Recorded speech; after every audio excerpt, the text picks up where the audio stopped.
injury that has forced me not to play for most of the year. And when it's all right, when you've say a broken arm or something wrong with your arm or hand or something, you can still run. But when you've got a problem with your legs, it's you can't run, and it's hard to keep your weight down. Yeah, but haven't you ever heard of diet? You were getting very roly-poly there. Am I being too hard now? You were getting very roly-poly. You looked like a front row forward a couple of months ago. Get into him. Well, if you disagree, say so. You're here. You're a big boy. Yeah, you can look after yourself. I probably didn't. I didn't train while I was off because I gave a complete rest.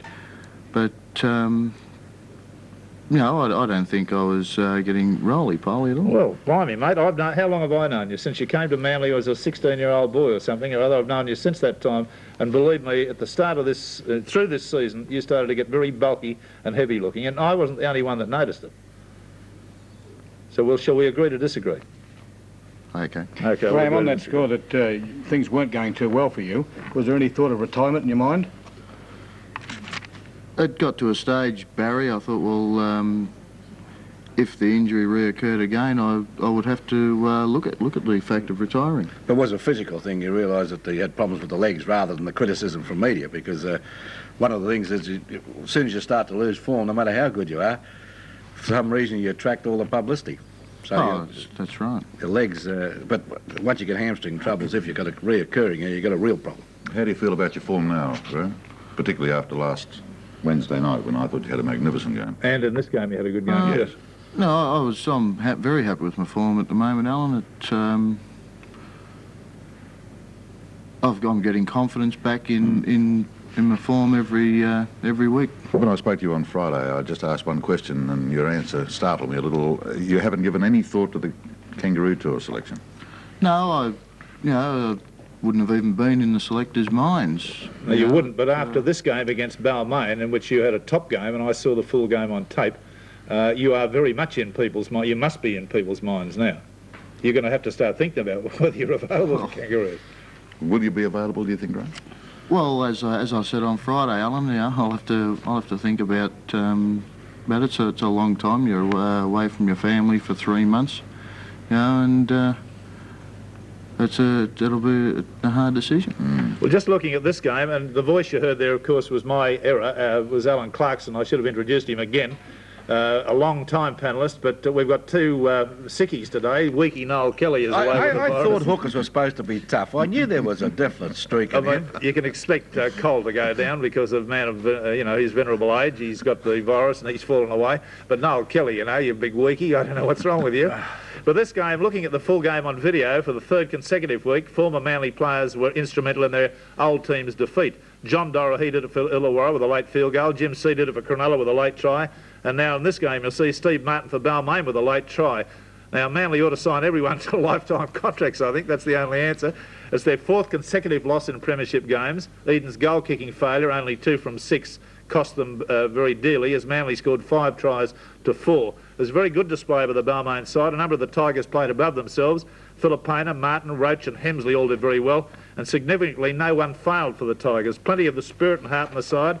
I don't think Manly really had any excuses. They'd led 11-5 at half-time and were leading 19-15 before the late converted try. And a real worry for Manly coach, club and selectors is how a team with so much experience, and I'd like your answer to this, Graham, so much experience and so many internationals can allow a game to be stolen in the last 10 minutes. They led Illawarra, Cronulla and Balmain in the dying stages, and they've lost the 3 games. Yes, it's a problem, Rex. I didn't play in the first grade Illawarra, and they led well then and let it slip away. We just seemed to stop, but the last 2 games we've seemed to have the game and then let it slip away again just through not putting the man on the ground with the ball. Could it be anything to do with so many of the Manly players had a lot of football this year in terms of representative games and so forth? Might they be tiring in the latter stages? We can put it down to that, but then again, the Wednesday night games, it's been virtually the same pack of forwards that have come out and really got on top of Parramatta and Newtown. Maybe quarter football? Football. Is that your go? We'll play the premiership quarter football. Well, can we get it on Wednesday night? Graham, there must be a worry to the club too that there is a chance that you could miss out in the final 5 if you lose these next 2 games against East and South. Yeah,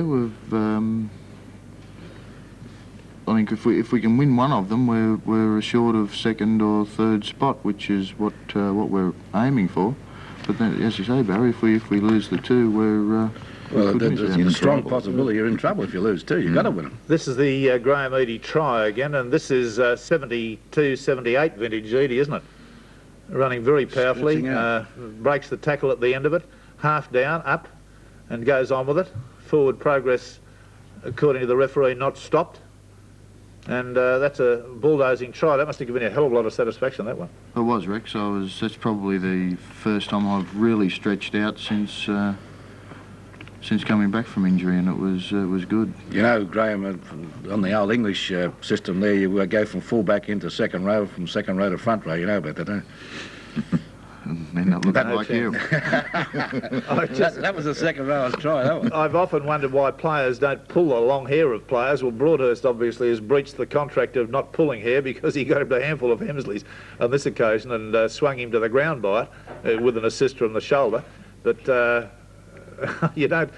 For years we've seen long-haired footballers going around, and I've often thought, we older blokes have often thought, you know, why don't they grab hold of it? Well, they never used to, did they? No. They didn't go on with it. And I put this little piece in on Corowa. You'll remember this incident. Now, this is, I think, a very nice little bit of football. You nearly run over a bird to start with. Larry stands his ground and takes you. You give him a serve, and then he comes back and gives you a serve, and then he stands on your hand, which is like Balmain players have been doing since the year dot. At this point, you can't get up because your hand's being stood on, and then you get up and laugh at him and you smack him on the bum as he walks away. I thought that was a nice bit of football. What did you think of that? Well, I just sort of put my hand down, and I don't think Larry trod on a purposefully. Don't you? Oh, I see. It's not in Larry's game. Oh, yeah. No, it may not be. And what about Santa Claus? Well, let's go on to the